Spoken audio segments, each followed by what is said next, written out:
Salam alaikum et bienvenue à vous sur 50 Tanger.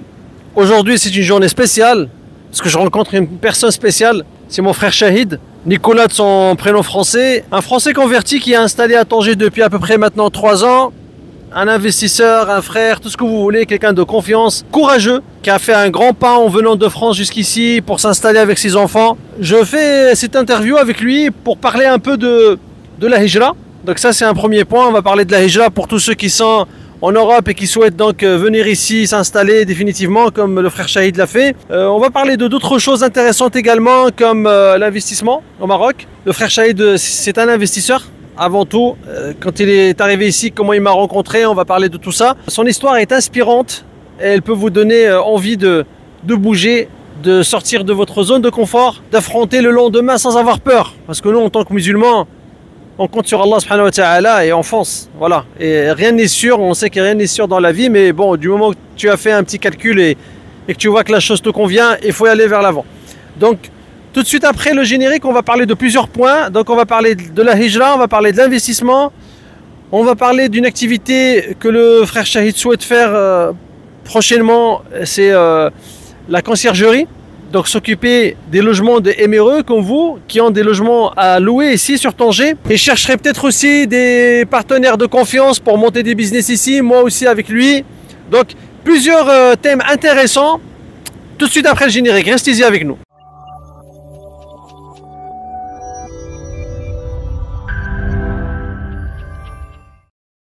Salam alaikum, j'espère que tu vas bien. Je souhaite en premier lieu que tu te présentes, s'il te plaît.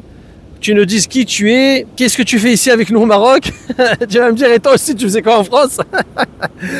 Alors, pourquoi tu es rentré au Maroc? Une petite présentation rapide de toi et pour que les gens puissent te découvrir. Salam alaikum à tout le monde. Alors voilà, Shahid, comme l'a dit le frère Abdel Fattah, Nicolas, converti depuis quelques années maintenant, marié à une Marocaine au Maroc, il y a quelques années aussi, 2015.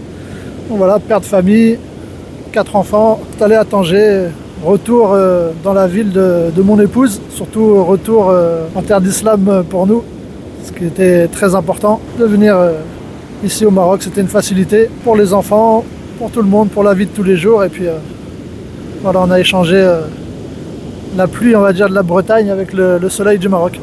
Voilà, si je peux me présenter comme ça. Donc frère Shahid, pour être précis, tu as quitté Guingamp, où tu avais tes business, tes commerces, où tu as grandi aussi, où tu as laissé tes parents, ta famille, tes amis d'enfance. C'était pas une décision facile. D'après ce que tu m'as raconté, après ta conversion, tu as cherché à te marier avec une musulmane et vu la fréquentation que tu avais, Allah subhanahu wa ta'ala t'a ramené vers le Maroc. Donc moi j'allais te poser la question pourquoi le Maroc, mais tu as déjà répondu à ce point-là. C'est grâce à ton épouse qui est marocaine. Et puis maintenant tes enfants aussi qui sont marocains, tu as 4 enfants. Donc est-ce que tu peux nous dire comment ça a été l'intégration pour toi au Maroc? On sait que déjà pour les émireux qui sont déjà marocains eux-mêmes et qui rentrent là au Maroc, c'est pas facile.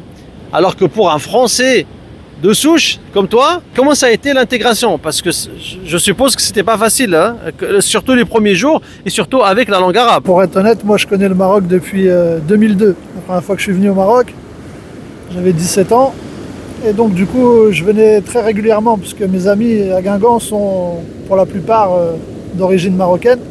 Donc du coup, c'est vrai que je connaissais déjà le pays. Et donc voilà, je venais en vacances, j'avais déjà vu comment ça se passait ici. Ensuite, j'ai pris un an de congé sabbatique, on va dire, à mon travail en France pour pouvoir vraiment tester et voir si vraiment je pouvais m'y plaire. Et tout de suite, j'ai accroché, j'ai tout de suite su que ma place elle était ici et puis et du coup ça a été très simple pour moi, très simple d'y vivre au quotidien. Tout à l'heure tu me posais la question est-ce que la France me manquait? Les parents, les amis, c'est vrai, mais on se sent bien ici au Maroc et aucun problème d'intégration. Les gens sont très sympas, j'essaye de me débrouiller un petit peu avec le Dalija, j'ai pas de remarques vraiment, par exemple on va pas se moquer de l'accent ou autre. C'est très très facile, les gens sont sympathiques, j'ai aucun problème avec les Marocains, au contraire, l'accueil, c'est bien connu, je suis le bienvenu au Maroc, comme tout le monde me le répète chaque jour. Je n'y pense même plus en fait, je me dis pas je suis français, je vis ici tout à fait normalement. Donc toi qui es français, tu nous dis que l'intégration pour toi ça a été facile, que la mentalité marocaine ça ne te dérange pas, qu'un peu ce désordre que tu vois dans les rues et tout ça, pour toi tu t'en fous. Et à l'occasion, le frère Chahid, il n'habite pas dans une résidence de luxe ou quoi que ce soit, hein. C'est une personne terre à terre, il habite dans un quartier Chabi, il aime bien, il est intégré, il s'en fout, il fait sa life quoi. Donc toi, tu nous dis que tu n'as pas trop eu de soucis d'intégration. Que dis-tu du coup à tous ces émireux qui ont un capital et qui sont marocains et qui ont déjà leur chez eux ici, etc. et qui n'osent pas venir? Est-ce que le Maroc, ça fait autant peur quoi? Pourquoi à ton avis les gens n'oseraient pas venir un petit peu plus ici, surtout avec l'éducation qu'on voit maintenant en Europe de manière générale, pas qu'en France, et le danger qu'il y a là-bas pour les enfants? Est-ce que tu penses que c'est judicieux de faire ses valises, surtout quand on a un capital quoi? Pour moi, le choix il a été vite fait, hein. Ce qui se passe aujourd'hui, je suis les actualités en France, il n'y a pas de solution. Tu me parles des MRE, c'est leur pays. Donc j'ai envie de dire, si moi je m'y sens bien, beaucoup peuvent bien s'y sentir, j'imagine, vu que c'est leur pays. Moi c'est vrai que je viens depuis des années, comme je le dis, et je m'y sens très bien, donc je me sens chez moi. Mais eux sont chez eux. Donc ils ont pour tous la double nationalité, c'est chez eux. Pourquoi ne pas se sentir bien ici? Après, il ne faut pas toujours comparer la France avec le Maroc, parce que c'est pas la même chose. Il y a plein de choses qui diffèrent. Moi je viens d'une petite ville en Bretagne, en province comme on dit, où il n'y a pas énormément de circulation et autres. Comme chez nous, il y a quelques feux rouges, c'est vraiment très rapide pour circuler. Ici, Tanger, le centre-ville, c'est bondé de monde bien souvent, en après-midi, etc. Mais bon, la personne qui vient d'une grande ville en France, ça ne la choquera pas, je pense pas. Faut s'intégrer, c'est comme partout. Moi, je vois pas la grande difficulté de vivre à Tanger, quoi. Au niveau de la circulation, par exemple, si on parle de ça, c'est qu'un détail. Voilà. Après, bon, j'encourage, chacun est libre de faire ce qu'il veut, mais le Maroc, ça se développe, tu le prouves sur tes vidéos. Moi, je trouve tout ce que je veux ici pour l'instant. Après, les opportunités de travail, les opportunités d'investissement, il y en a. Inévitablement, il y en a. J'ai fait des investissements, j'ai travaillé dans une petite ville, dans ma petite ville de Guingamp, j'ai réussi à faire mon petit trou, comme on dit. Et dans une ville de plus d'1 million d'habitants ici, avec toutes les infrastructures et autres, si moi j'ai réussi là-bas, je me dis qu'ici, inévitablement, il y a beaucoup plus d'opportunités. Et tu disais que je venais des quartiers populaires, puisque ma femme est de là-bas, on s'est rapproché de ses parents, tout simplement. On s'y sent très bien, il y a des grands axes, en très peu de temps, on est dans le centre-ville. Il y a tout ce qu'il faut autour de chez nous, donc on n'est pas obligé à chaque fois d'aller à des kilomètres et des kilomètres. En bas de la maison, il y a des magasins, il y a des marchés. On trouve tout ce qu'on a besoin. Si on a besoin d'aller en centre-ville se promener, on y va. Les corniches, on y va. À la mer, on y va. Tout est accessible.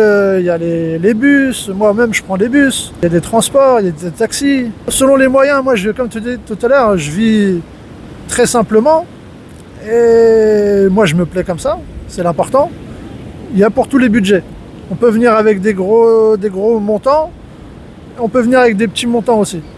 Pour moi, en tout cas, j'en suis la preuve, je suis là depuis 3 ans. On n'a pas dépensé des millions au quotidien pour vivre comme on vit en France, simplement, on va dire, avec notre salaire de tous les jours. Tu as parlé des opportunités, c'est ce que je dis à tout le monde. Le Maroc est un pays d'opportunités, c'est un pays vierge.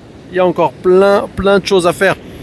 Quand je vois tous ces business qui sont développés en Europe, aux États-Unis, tout ça, et il suffit de regarder sur le net, hein, vous n'êtes pas obligé de vous déplacer là-bas pour vous rendre compte. Quand tu vois tout ça et tu vois tout ce qui manque encore au Maroc, comme infrastructure, comme business model, comme spécialité à ramener ici dans le pays et à développer, tu te dis, franchement, celui qui a un métier qui est formé, tu prends un plombier, un électricien, je te parle pas moi forcément des médecins, eux c'est beaucoup plus facile pour eux, mais je te parle même des autres métiers. Même un gars qui fait des sandwichs, des tacos, un restaurateur, ce que tu veux, si il ramène son savoir-faire ici, prends la pâtisserie par exemple. Moi, ma femme a un CAP en pâtisserie, tu vois.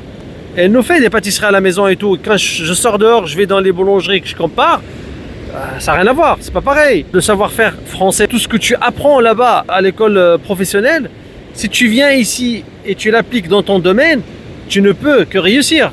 Es-tu d'accord, frère Shahid? On en parlait justement tout à l'heure en route. La personne qui a des qualifications, automatiquement, elle va réussir à s'en sortir. Comme tu disais tout à l'heure dans l'immobilier, puisqu'on est un petit peu dans ce milieu. Un carreleur, un électricien, un plombier, peu importe. S'il connaît son travail, il maîtrise son travail et qu'il a juste à venir avec son sérieux et sa motivation, il trouvera du travail, il aura des clients pour. Parce qu'ici, il y a de la demande. Il y a de la demande pour tout. Moi, demain, je vais construire une maison. Selon ce que j'entends partout, je vais préférer payer un peu plus cher quelqu'un qui va maîtriser son domaine et qui va venir à l'heure, moins me casser la tête, comme on dit voilà, familièrement, que de prendre quelqu'un en qui je vais pas trop avoir confiance ou qui... Voilà, tous les Marocains sont pas comme ça, bien sûr. Moi, je suis pas là pour dénigrer le travail des Marocains ici, mais de ce que j'entends, c'est vrai que j'entends beaucoup qu'il y a souvent des soucis avec les gens du coin ici. Je me dis qu'inévitablement, une personne qui vient avec ses compétences, il va trouver du travail. C'est ce que je pense. Après, à tester, on connaît quand même des gens qui sont venus s'installer et qui réussissent ici dans plein de domaines. Donc c'est la preuve qu'il y a la place pour tout le monde. Alors effectivement, moi je connais pas de personnes qui ont fait ce pas-là vers le Maroc, mais vraiment sérieusement, qui ont préparé leur départ, qui après ont rebroussé chemin. Alors il y en a forcément, hein. Il y en a sûrement. Là, moi je les connais pas, mais la plupart des histoires de personnes qui sont venues ici, qu'on entend et qu'on voit, c'est qu'en général, Allah subhanahu wa ta'ala, il leur donne. Votre subsistance, elle est dans le ciel. Ici, c'est un centre de distribution. C'est-à-dire que ta subsistance n'est ni en Suisse, ni en France, ni aux États-Unis. Partout où tu vas aller, si tu fais l'effort, si tu te débrouilles bien, tu peux t'en sortir. Moi, j'ai laissé des amis. Je suis parti à l'âge de 17 ans. J'ai laissé des amis ici. Quand je suis revenu quelques années plus tard, je les ai trouvés, ils ont passé leur diplôme, ils ont fait leur master. Au jour d'aujourd'hui, ils sont dans des postes. Ça m'a bien placé ici au Maroc. Ils s'en sortent très très bien. Il y en a, ils ont gagné beaucoup plus d'argent que moi et ils ont réussi mieux que moi. Pourtant, je les ai laissés au Maroc. Et d'autres, non. Si t'es feignant, t'es feignant. Partout où tu vas aller, t'es feignant. Même en France, il y a des gens, ils touchent le RSA et ils sont tout le temps en train de toucher les aides et ils n'avancent pas dans leur vie. Et ici, c'est pareil. Donc, si tu veux travailler, c'est sûr que là, l'État au Maroc, il va te donner rien. J'ai envie de dire, c'est un pays un peu comme aux États-Unis. Tu vois, tu te débrouilles. En France, encore, on a ce système social, il y a des aides. Ici, il faut se débrouiller, ça c'est clair. Le Maroc et l'Afrique, de manière générale, c'est un continent d'entrepreneuriat. C'est pas un continent de salariat. Est-ce que tu es d'accord sur ça? Et quelles sont les opportunités d'entrepreneuriat, à ton avis, toi, frère Shahid? Moi, je vois tous mes voisins, même dans les quartiers populaires, qui ont de belles voitures, qui ont les mêmes logements que nous, donc les mêmes loyers. Les enfants sont dans les mêmes écoles privées. Même sans avoir de gros budgets, on peut mettre nos enfants dans des écoles privées, dans des quartiers avec des appartements quand même propres, bien sûr. Et je vois les Marocains justement qui ont tous... je me sens pas au-dessus d'eux, loin de là. C'est-à-dire, quand je dis au-dessus, je me sens pas avec un niveau de vie supérieur à eux. Donc c'est que inévitablement, et eux sont pour la plupart salariés, d'autres ont des petits commerces, en tout cas ils se débrouillent. Ça, c'est une certitude. Je vois beaucoup de choses aussi dans le salariat. C'est vrai que ça peut être bien aussi pour certaines personnes qui arrivent et qui pour découvrir petit à petit le Maroc, peut-être se mettre dans le salariat, trouver un travail, je sais pas moi, dans les centres d'appel ou selon les diplômes et les compétences de chacun. Tanger, en tout cas, où le Maroc est un pays pour entreprendre. Vu le nombre de personnes qu'il y a dans les rues, je vois les Marocains tous les jours consommer. Il n'y a pas d'horaire. C'est ouvert jusqu'à pas d'heure. C'est pas que l'été, hein. Pour le coup, comme je te dis, ça fait 3 ans que je suis là, donc je le vois quotidiennement. Moi, je travaillais de nuit aussi en France, donc je suis un petit peu déréglé, donc je vois aussi ce qui se passe la nuit et ça consomme, j'ai envie de dire, du matin au soir ici. Donc c'est qu'il y a une clientèle, c'est qu'il y a de l'argent et donc par définition, c'est que entreprendre, ça doit rapporter. Je pense pas qu'ils le font pour rien. Et on voit le niveau de vie comme je te disais, des Marocains dans les quartiers populaires et dans le centre-ville. Inévitablement, de l'argent, il y en a, il y a du business, il y a de quoi faire, c'est une certitude. Moi, j'ai pas d'idée à vous donner comme ça. Selon le domaine de chacun, selon les compétences de chacun, faire des recherches et puis comme moi j'ai fait par exemple, travailler, c'est ce que j'ai fait en France avec un but, c'était de partir. J'ai franchi le pas. Aujourd'hui, c'est un peu d'immobilier. Demain, ce sera ce qui tournera autour de l'immobilier aussi, Inch'Allah. On va y arriver avec l'aide d'Allah. On est venu ici, comme tu disais tout à l'heure, la subsistance elle est écrite. C'est un travail à faire sur soi-même, moi le premier. Hein. On a tous un travail là-dessus à faire. C'est vrai que nous on est habitués en France à, comme tu disais, quand on n'a pas de travail par exemple, on a des aides. Voilà, c'est vrai que ça facilite, mais en même temps ça handicape parce que pour partir, on a ce frein de se dire ah ouais mais imagine j'ai pas, comment je vais faire ici t'as pas d'aide, la retraite, etc. Mais on va dire on est jeune et c'est le moment de tenter quoi. C'est le moment d'essayer. Les enfants, moi, étaient en bas âge. J'ai dit c'est le moment aussi parce que plus ils grandissent, ma vision c'est que plus ils grandissent et plus ce serait compliqué de les ramener ici. Donc voilà, on a tenté le coup et puis pour l'instant ça se passe très bien, les enfants sont très bien, on est tous très bien. Et ma femme la première, puisque pour le coup elle est rentrée chez elle, elle a ses parents à côté, elle a une facilité dans sa pratique de la religion, dans la manière de se vêtir, c'est plus un souci. C'est plus un souci, moi je suis habillé comme ça au quotidien. En France je mettais mon camis juste devant la mosquée pour rentrer. Ici je suis habillé comme ça tous les jours, je me sens bien comme ça et pour le moment je ne changerai pas, je suis là et je bouge pas, Inch'Allah. Ton message frère Shahid à ceux qui ont des enfants en bas âge un peu comme nous, est-ce que pour toi ils doivent se précipiter à les ramener tant qu'ils sont jeunes ou bien ils peuvent attendre? Qu'est-ce qui change quand on ramène les enfants jeunes ici au Maroc? Moi ça a été ma vision de les amener jeunes. Pourquoi? Parce que ils sont petits, ils comprennent pas spécialement. Mon plus grand il avait quoi? Il avait 5 ans. Et du coup ils suivent hein, bien sûr à cet âge là. Et ils n'ont pas encore beaucoup de repères là-bas en France donc, ou à l'étranger. Donc tout de suite ils s'intègrent, ils apprennent la langue, etc., etc. Et après pour avoir des amis qui ont des enfants avec des âges plus élevés, et quand on en parle c'est vrai que c'est un des soucis. Il faut finir les études, ils ne maîtrisent pas spécialement la langue, ça va être compliqué, qu'est-ce qu'il va faire là-bas? Donc c'est vrai que c'est une facilité quand ils sont petits de les amener et puis du coup ils vivent ici et comme ils auraient grandi en France, ils vont grandir au Maroc. Sauf qu'ici ils auront leurs repères et puis ils pourront même plus s'intégrer, ils seront chez eux tout simplement avec aucune difficulté. Alors j'aimerais qu'on termine sur le business. Pour ceux qui ne connaissent pas le frère Shahid, lui il avait des restaurants à Guingamp, il enchaînait même 2-3 boulots. C'est un bosseur depuis toujours, donc il a ramassé un petit pactole et c'est avec ça qu'il est venu ici au Maroc. Et il a investi dans l'immobilier ici avec moi à Tanger. Donc c'est quelqu'un qui a investi dans l'immobilier là pour tout de suite et qui compte Inch'Allah investir peut-être dans autre chose. Et parallèlement à ça, il trouve du temps libre. Et comme c'est un bosseur, et comme il a du temps libre, il m'a dit, s'il y a des gens, des éméreux de tes clients qui cherchent quelqu'un de confiance, qui puisse leur gérer leurs biens en Airbnb, donc en location courte durée, et lui, il serait prêt à prendre ça en charge. Sachez que moi, je ne le fais pas. Moi, je fais l'achat-vente. Je suis pas mal occupé, donc le Airbnb, je ne m'occupe pas de ça. Et j'ai toujours cherché quelqu'un de confiance à qui je peux confier cette mission. Et je trouve que le frère Shahid, après l'avoir connu pas mal de temps, c'est quelqu'un qui est digne de confiance et qui va surtout prendre soin de vous et de votre business. Donc frère Shahid, toi, tu es déjà investisseur. Tu as déjà fait des investissements ici dans l'immobilier. Maintenant, s'il y a des éméreux qui ont des biens, des maisons ou des villas ou des appartements, que ce soit à la playa ou un peu partout, donc dans des endroits qui marchent bien pour le Airbnb, et qui souhaitent confier ça à une personne de confiance. Moi, je te présente à eux, je te fais confiance. C'était un peu mon miroir aussi hein, à travers cette expérience. Donc je ne veux pas non plus leur présenter quelqu'un qui va les décevoir. Mais toi, je suis confiant de ton côté, il n'y a pas de souci. Et c'est un business où je pourrais aussi t'apporter de l'aide au début jusqu'à que tu t'envoles dedans.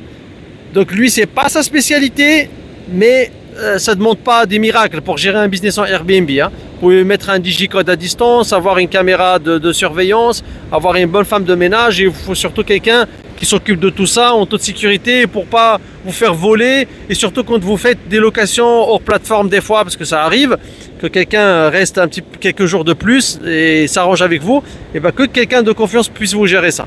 Frère Shahid, est-ce que tu es prêt pour l'aventure? Parce que moi je compte Inch'Allah mettre ton numéro de téléphone directement dans la description de la vidéo. Je ne veux aucune commission avec toi dans ce business, je dis devant tout le monde. Vraiment c'est pour te donner une petite occupation en plus pour toi, alhamdoulilah. Qu'est-ce que tu peux nous dire sur cette activité? C'est quoi tes motivations pour ça? Et Inch'Allah, on finira sur ce point-là. Alors tout simplement, moi je suis disponible. Celui qui cherche quelqu'un de confiance, j'estime être quelqu'un de confiance, pour pouvoir s'occuper de son bien. Je suis disponible, je suis motivé.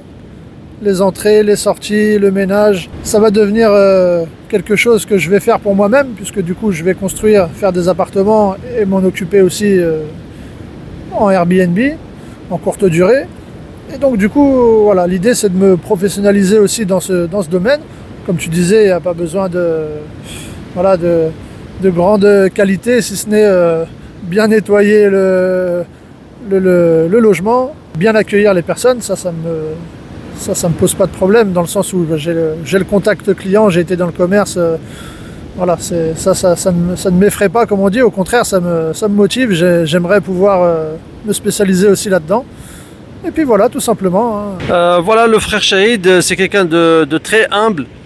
Il a lui-même investi dans des appartements qui voudrait peut-être les mettre en Airbnb par la suite, donc ça peut lui faire une première expérience pour lui. De toute façon, tout business se teste. Donc on ne vous présente pas un professionnel de ce métier-là, mais on vous présente quelqu'un qui peut peut-être le pousser plus loin qu'un professionnel. En tout cas, d'après ce que je vois de son profil, il a des appartements à lui qu'il a achetés sur plan et voudrait peut-être les mettre en Airbnb par la suite. Et comme il a du temps libre, parce qu'avant avant de ramener son argent ici, d'investir, il avait des loyers qui rentraient de France. Maintenant, voilà, il investit, donc c'est un pari, Inch'Allah, un pari gagnant pour lui. Et c'est pour ça que je vous dis, il ne faut pas avoir peur, il faut se lancer. Parce qu'il aurait pu rester dans sa zone de confort, continuer à toucher ses loyers et puis ne pas se casser la tête. Mais lui, il n'a pas fait ça, il a ramené tout son argent au Maroc parce qu'il aime ce pays-là. Il aimerait, Inch'Allah, le développer avec nous. Et donc si vous avez des biens, n'hésitez pas à passer par Chahid. Son numéro de téléphone sera dans la description de la vidéo. C'était une petite vidéo courte. Si ça vous plaît, peut-être qu'on vous refera une autre plus tard. Le soleil va bientôt se coucher. On va pas pouvoir rester très longtemps. Et puis c'est la première vidéo du frère Chahid. Donc des fois c'est pas facile hein, au début quand on filme pour la première fois. Bravo Alek, comment dire, t'as essayé, c'est très bien. Et qui fait l'arabiya ولكن باش يهضر والو ياك. ان شاء الله on va réussir ان شاء الله. Et qui fait l'arabiya ou tmazight aussi. Il s'est marié avec des rifins, donc il comprend le mazight un peu comme moi, et l'arabe et le français.